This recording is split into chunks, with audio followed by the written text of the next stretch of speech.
What are the benefits of counselling? Well, we'll explore some of them in this lesson.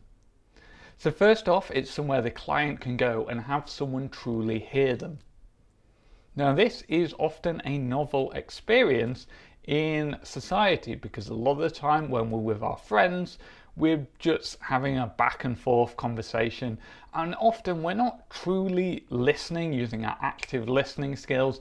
And so to be able to go to somewhere where someone spends their whole time and energy dedicated to really hearing what you have to say can often be a very useful experience for clients. It's somewhere where they can go to organise their thoughts. They can sit down for an hour and just spend that time going through their thoughts and trying to reorganise them and make sense of what is going on. It's a place where they can go and say things that maybe they couldn't.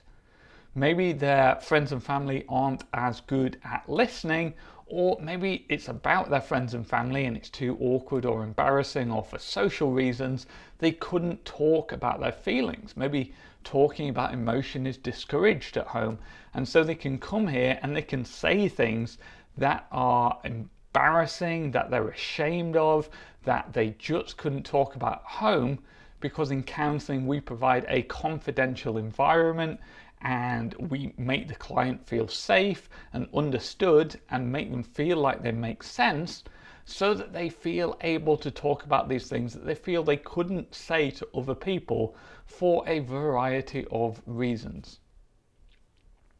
We can help them offer a new perspective. So often our job as a counsellor is to hold a mirror up to the client, not so that we are analysing them or telling them what to do, but simply by reflecting back what they're saying, it can offer them a whole new perspective so they can see the problem from a different angle and come up with their own solution.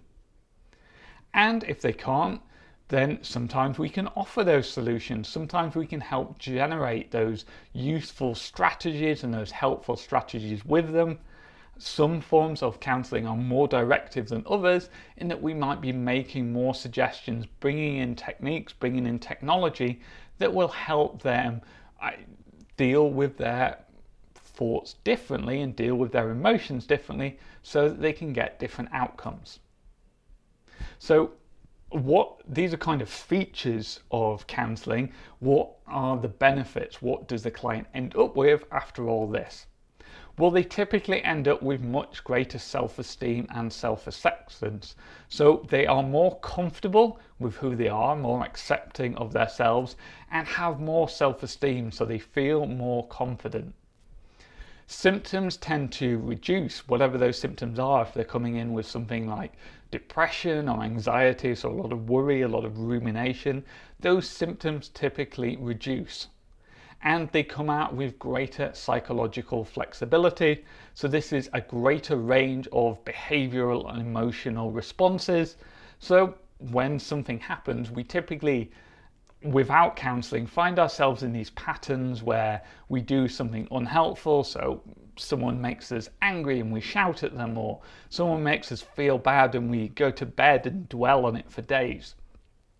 By helping clients work through these problems, we can expand their behavioural repertoire, their response repertoire, so that they can deal with these difficult thoughts and emotions and behaviours differently and do something else, so that they're happier, more productive and more comfortable with who they are and what they're doing.